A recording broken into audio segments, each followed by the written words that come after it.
Abra sua Bíblia em Romanos capítulo 8, versículo 28. Bem rapidamente, para a gente não atrasar. Quem estiver sem a Bíblia, estiver do seu lado, leia com a pessoa. Romanos 8, 28.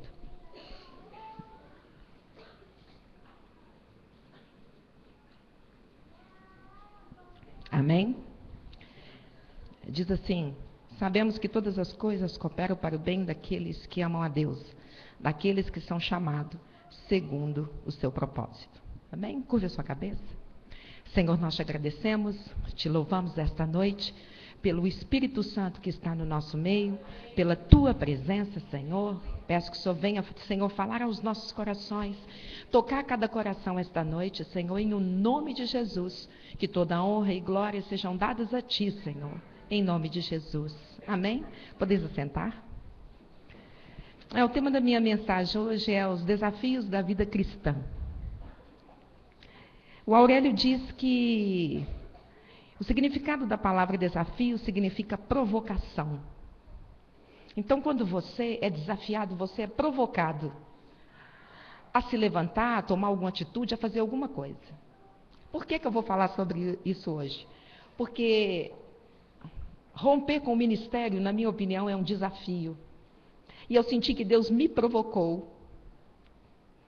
Deus falou hoje, o pastor me disse assim, eu disse assim, nossa, eu não preparei nenhuma mensagem, como que você faz isso comigo? Ele não faz isso só comigo não, né, gente? Não é? Aí ele disse, amor, você sempre fala comigo que a melhor mensagem é que vem do coração. Aí eu fui para o quarto ler a Bíblia, eu não tirei o cochilo da tarde, viu, gente? Fiquei lendo a Bíblia à tarde, que eu tinha feito uma visita antes, e Deus começou a falar comigo. Então, essa palavra desafio é uma provocação. Deus está nos provocando a fazer algo, a nos levantar, a tomar uma atitude. Amém? E o tema da nossa mensagem é essa, os desafios da vida cristã. Quem não tem desafios? Quem, quando aceita Jesus, não é provocado a fazer alguma coisa? Todos nós, não é assim? E muitas vezes, dependendo do desafio, né, que nos é colocado, proposto, nos causa muito medo, insegurança, incertezas, falta de confiança. Mas Deus nos desafia para nos provocar a levantar e fazer o que Ele quer. Foi isso que eu entendi a mensagem dele. Quando eu estava na Irlanda, e eu estava observando tudo, veio um medo no meu coração, e eu senti um peso sobre os ombros. Eu disse, Deus, isso é um desafio. Não só de pregar o Evangelho, mas de cuidar dessas pessoas que foram levantadas aqui. É um desafio apoiar essas pessoas. Eu falei com Deus enquanto o pastor estava ministrando. Foi um desafio para mim. Eu disse, eu tenho que romper com os medos, com medo, com a insegurança, né? Com as minhas limitações e confiar que Deus é quem está provocando em nós alguma atitude que Ele quer que aconteça nesse ministério. Amém? Mas a gente vê ao longo da Bíblia, você vai lendo a Bíblia, você vê que os grandes homens de Deus também foram desafiados, foram provocados. Amados, toda provocação vinda por Deus, que é o desafio, ela tem um efeito positivo, nunca um negativo. Mas nem todos, quando são desafiados, ou seja, provocados, respondem bem a provocação que Deus o faz. Pela insegurança, pelo medo, pela falta de confiança, pela falta de fé. Amém? Então, quando nós somos provocados por Deus, na soma dos resultados, sempre há um resultado maior. Nunca um menor, porque Deus sempre quer o melhor para nós. Então, eu quero falar sobre isso essa noite, porque Deus me desafiou, me provocou, me levantou e disse, levanta, agora eu te mostrei, você precisa fazer alguma coisa. Porque toda provocação resume em atitudes, e não só em ouvir a Deus falar, mas em atitudes. Nós somos desafiados a ter uma vida cristã na presença de Deus. Nós somos desafiados a viver uma vida de santidade. Nós somos desafiados a orar sempre, ter o hábito de orar sempre, para termos relacionamento com Deus. Oração é um desafio. Nós somos desafiados a ter fé quando queremos alguma coisa, desejamos alguma coisa. Nós precisamos ter fé, porque sem a fé nós não vamos alcançar o que nós queremos. Então nós somos provocados. Eu preciso crer. Surge uma atitude em você quando você diz: eu preciso ter fé, eu preciso buscar a Deus. Qual é essa atitude? Começar a pedir a Deus fé. Nós somos desafiados a viver neste mundo como luz do mundo, sem que nada ofusque a nossa luz. Já pararam para pensar nos desafios da vida cristã? Nós somos desafiados a serem honestos. Nós somos desafiados a serem íntegros. Nós somos desafiados a pregar, a viver o que nós pregamos. Nós somos desafiados a apresentar para este mundo um novo estilo de vida. Porque dizemos que Jesus mudou o nosso viver. Então a vida cristã, se você for resumir, é um desafio. E nem todos suportam essa provocação, respondem bem essa provocação. Amém? Isso que Deus falou comigo quando eu estava fora. Quando nós gravamos naquela noite, eu estava tão cansada, era 2 da manhã, estava custando a ficar acordada, não foi, Léo? Eu estava assim. Mas foram dias intensos de reflexão também, de pensar como, puxa vida, a nossa igreja não tem 3.000 pessoas, 4.000 pessoas. Como fazer isso? Um desafio muito grande. Mas a gente vê que Deus sempre age conosco assim. Por quê? Deus não está limitado. Nós temos as nossas limitações, mas Deus não. Ele não tem limitações. Geralmente, quando Deus nos provoca, nos levanta, nos faz o desafio e nós levantamos, Ele já tem seus planos. Está tudo planejado. E você é a peça principal desse plano. Mas você só vai entender isso quando você entender a mensagem de Deus. Deus está me provocando a tomar uma atitude. Deus está me provocando a levar em algum lugar. Deus está me provocando a cantar na frente da igreja. Deus está me provocando a pregar. Deus está me provocando a conhecer a palavra. Deus está me provocando a ir para uma faculdade, a fazer um curso. Deus está me provocando, Ele quer que eu levante. É assim que Deus atua conosco. Mesmo toda pessoa que se sente tocada por Deus, que se sente desafiada por Deus, no primeiro momento, a resposta dela não é positiva. Porque ela não olha para Deus, ela olha para si. Poxa vida, eu não tenho capacidade, como é que eu vou fazer? Olha, eu não sei falar direito. Eu não sei falar direito. Eu não tenho tal curso. Eu não sou intelectual. Eu não tenho conhecimento. Ela olha para si, mas ela não olha para Deus. Porque uma coisa que eu tenho aprendido no discipulado, que Deus traz para fora o melhor que nós temos. E Ele traz para fora o melhor que nós temos quando Ele nos provoca. Quando Ele nos desafia e provoca em nós uma reação. Amém? Então Ele traz o melhor que você tem para fora. Quando Ele te provoca. A reação é essa. E uma pessoa que Deus fez foi Moisés, lá em Gênesis 4:10.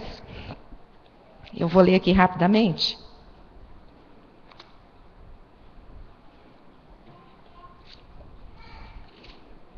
Deus é maravilhoso, irmãos. Um dia eu estava indo com um pastor olhar um sítio, e o Espírito Santo me diz assim, dentro do carro: você precisa abrir sua visão. Você precisa abrir sua visão. Gênesis capítulo 4. Deixa eu ver. Versículo. Deixa eu ver se é isso aqui mesmo, gente. Peraí. Não, não é não. Ai, meu Deus, onde eu pus o versículo? Não, não é não. Peraí, só um instantinho. Eu marquei aqui, peraí. Peraí, deixa eu ver aqui. Só um instantinho. É Êxodo mesmo. Perdão, crianças. Perdão, crianças. Que bom você chamar de crianças, né? Eu costumo chamar minhas discípulas de meninas. Ei, meninas. Aí elas falam, obrigada. Vai chamar de senhora para você ver. Êxodo 4:10, deixa eu ver. Não, isso mesmo. Achei, crianças. Diz assim: então disse Moisés ao Senhor: ah, Senhor, eu nunca fui eloquente, nem outrora, nem depois que falaste a teu servo, pois sou pesado de boca e pesado de língua. Respondeu-lhe o Senhor: quem fez a boca do homem? Ou quem faz o mudo ou o surdo? Ou o que vê ou o cego? Não sou eu, o Senhor? Vai, pois, agora, e eu serei com a tua boca e te ensinarei o que has de falar. Ele, porém, respondeu: ah, Senhor, envia aquele que has de enviar, menos a mim. Então se acendeu a ira do Senhor contra Moisés e disse: não é Arão o levita, teu irmão? Eu sei que ele fala fluentemente, e eis que ele sai ao teu encontro, e vendo-te se alegrará em seu coração. Tu, pois, lhe falarás e lhe porás na boca as palavras, e eu serei com a tua boca e com a dele, e vos ensinarei o que deveis fazer. Ele falará por ti ao povo, ele te será por boca, e tu lhe serás por Deus. Toma, pois, este bordão na mão com o qual hás de fazer os sinais. Então, quando Moisés foi desafiado, e ele foi desafiado a ir ao Egito, a falar com Faraó, era a potência daquela época, aquele reino, ele teve medo. Então, talvez ele tivesse, talvez ele falasse muito baixinho, ou então ele podia ser gago, tivesse dificuldade, alguma coisa assim. Então ele olhou para si primeiro, teve medo, né? O Egito, com a sua sabedoria, com o seu conhecimento, com o seu governo. Aí ele olhou para ele: ah, meu Deus, que isso? Eu nem sei falar direito. Envia outra pessoa. Mas Deus já tinha o seu plano e o seu propósito, e Moisés estava inserido nele. Deus provocou uma reação em Moisés. Ele ainda assim quis sair fora quando foi desafiado. Mas Deus não permitiu, e disse a ele que seria com ele, que ele faria todas as coisas. E Moisés foi o maior líder. O maior líder. Que você vai ler a Bíblia, você vai ver como foi. Você acha que é fácil? É um desafio ganhar uma multidão, não é não? Um gosta de carne, um gosta de carne moída, outro gosta de picanha, um gosta de bife, outro gosta de frango, outro gosta de peixe. Você já imaginou? Uma multidão, um número de pessoas diferentes, foi um desafio para ele. Mas Moisés, no primeiro momento, o maior desafio era tirar o povo do Egito. Deus provocou nele uma reação. Mostrou para ele: ó, eu sou Deus. A Bíblia diz que Deus se irou com Moisés. Com certeza não foi bem assim, né? Falando aqui, provavelmente nos originais, Deus pode ter, vamos dizer assim, animou a ele. Por favor, Moisés, eu vou com você. Está com medo por quê? Vamos dizer assim. Amém? E ele foi e cumpriu o propósito de Deus. Quantos milagres Deus operou no Egito. Mostrou o poder dele no Egito através de Moisés. Deus também quer fazer isso nas nossas vidas. O Senhor está nos desafiando a pregar o Evangelho. O Senhor está te desafiando a sair da sua posição. O Senhor está provocando em você, com esse convite, com esse desafio, uma nova postura. Ele quer uma reação positiva e não uma reação negativa. Ele quer que você se levante e diga: Senhor, eis-me aqui. O que queres que eu faça? Eu não tenho condições, eu preciso da tua ajuda, eu tenho limitações, eu preciso de mais fé. Então, me equipa e me envia. Amém? Porque nós, na verdade, assim como Moisés, é a mesma coisa. Vamos falar de uma maneira mais simples. Deus te manda aí ao presidente americano. A maior potência do mundo era o Egito. Não é? Para falar coisas que não ia agradar e nem estavam no coração de Faraó. Ele teve medo. Quem não tem medo? Eu tive medo da responsabilidade, mas eu entendi, Deus está provocando em mim uma reação. Deus está provocando em você uma reação. E Deus quer que você responda a essa provocação, mas de uma maneira em que vá glorificar o nome dele. Amém? Em Samuel 17:44, gente, vou acelerar aqui, tá? Deixa eu ver se é primeiro ou segundo. Nosso horário já está avançado. Deixa eu ver se é aqui. Não, é segundo mesmo. Deus é tão maravilhoso que Ele é quem trabalha em nós. Deus é quem trabalha em nós. Vou ler aqui rapidinho. Diz assim, Samuel 17, 1 Samuel 17:44. Disse mais o filisteu a Davi: vem a mim e darei a tua carne às aves do céu e às bestas feras do campo. Davi, porém, disse ao filisteu: tu vens contra mim com espada e com lança e com escudo. Eu, porém, vou contra ti em nome do Senhor dos Exércitos, o Deus dos exércitos de Israel, a quem tens afrontado. Hoje mesmo o Senhor te entregará nas minhas mãos. Ferir-te-ei, tirar-te-ei a cabeça, e aos cadáveres do arraial dos filisteus darei hoje mesmo as aves do céu e as bestas feras da terra. E toda a terra saberá que há Deus em Israel. Saberá toda esta multidão que o Senhor salva, não com espada, nem com lança, porque do Senhor é a guerra e ele vos entregará nas nossas mãos. Deus sabia que Davi seria rei em Israel, porque ele foi um rei segundo o coração de Deus. Saul foi um rei levantado pelo povo, e não pela vontade de Deus, mas Davi foi um rei levantado segundo o coração de Deus. O que entristeceu a Deus com o povo de Israel não foi o fato deles terem um rei, mas foi o fato deles rejeitarem o governo de Deus sobre a vida deles. O governo de Deus sobre a nação. Eles não quiseram. Eles quiseram um rei, escolheram Saul. Mas Davi não. Davi já estava inserido no plano de Deus. Amém. E Deus, quando o povo de Israel foi afrontado, ninguém foi desafiado, ninguém se levantou. As pessoas tiveram medo. Mas Davi não. Quando você for provocado a um chamado de Deus a fazer alguma coisa, não tema. Não tema as circunstâncias, não tema as dificuldades, não tema o tamanho do que você tem que fazer. Não se diminua, mas se coloque na presença do Senhor e deixa Ele te usar. Porque Davi, na verdade, a vitória dele foi uma vitória maravilhosa. Foi o poder de Deus, foi o milagre de Deus sobre a vida dele. Quero te dizer uma coisa, meu amado. Quando Deus te provocar a fazer alguma coisa, vai ser para a glória dele. Vai ser para que o nome dele seja glorificado, para que o nome dele seja conhecido. Deus não é Deus que fica desafiando ninguém à toa, não. Deus não é Deus que provoca as pessoas, não. Ele quer uma reação positiva do seu povo, mas para que o seu nome seja exaltado, para que o seu nome seja glorificado. Amém? E também nos fazer despertar para termos uma vida com ele. Amém? Vocês creem nisso?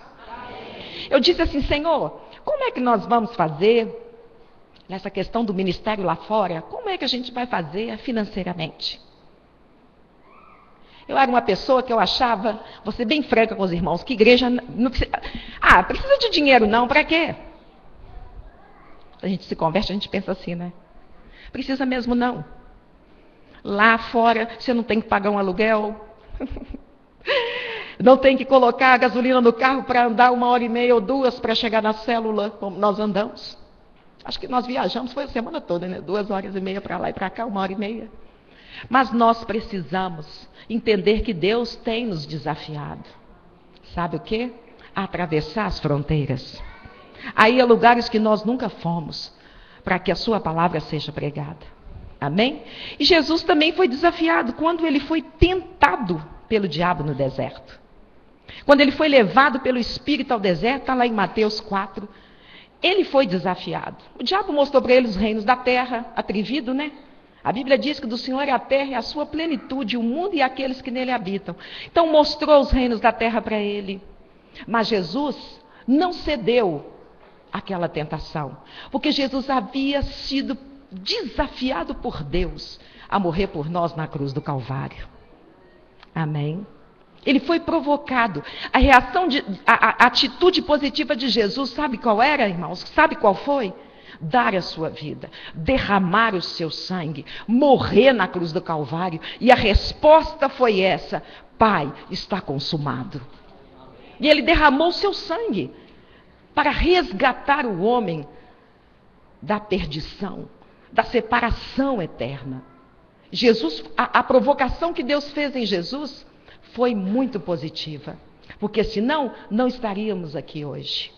Não estaríamos aqui hoje ouvindo a palavra, sendo libertos. Hoje eu cheguei aqui na ceia pela manhã, muito feliz, porque eu acordei pela manhã e tive um devocional, não foi, amor? Com Deus, eu não te falei?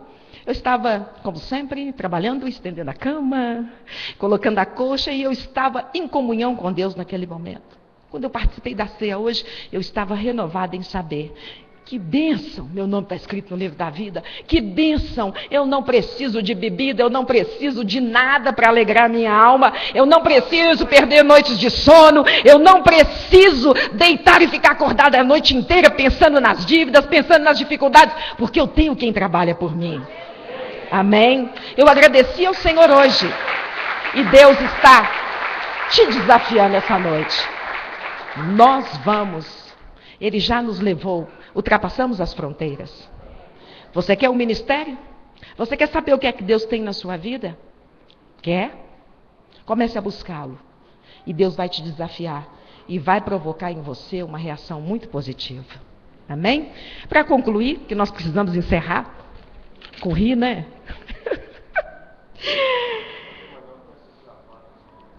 Amém. Conclusão, os desafios da nossa vida cristã. É o estabelecimento do reino de Deus. Tudo coopera para o seu propósito. Amém? O reino de Deus precisa ser estabelecido em cada coração. Hoje eu estava conversando com a pastora Amélia, e ela me disse que eles fizeram... Boa noite, Amélia, está assistindo nosso culto? Eles fizeram hoje, essa semana, uns folhetinhos e saíram às ruas para convidar as pessoas. Eu estive na Irlanda e eu vi... Eles não gostam de estrangeiro. Bia, eu vou orar por você. Não é brincadeira, está fora do seu país não, viu, amiga? Eu vivi isso, eu vi. Temos que orar por ela, viu, gente? Então, eles não gostam mesmo. Até na Espanha. Não gostam de estrangeiro, gente. Não são bem... Se vão para lá para passear é uma coisa, mas para morar é outra coisa. E ela estava me dizendo que o Jim, como ele é irlandês, ele chegava perto das pessoas e insistia... Né?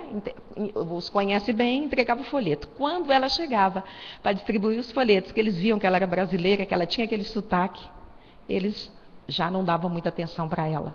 Tinha uns que até passava de largo. Então, é um desafio pregar o evangelho lá fora. E eles contam com a nossa oração. Tem muito brasileiro que sai do Brasil para tentar a vida lá fora. Uns têm sorte. Mas eu quero te dizer uma coisa. A gente precisa tentar a vida no nosso país mesmo. Amém? Nós precisamos pregar o evangelho aqui. Agora, Deus tem enviado, chamado os seus, para levar a palavra que é tão poderosa, que é tão maravilhosa, para mudar as nações.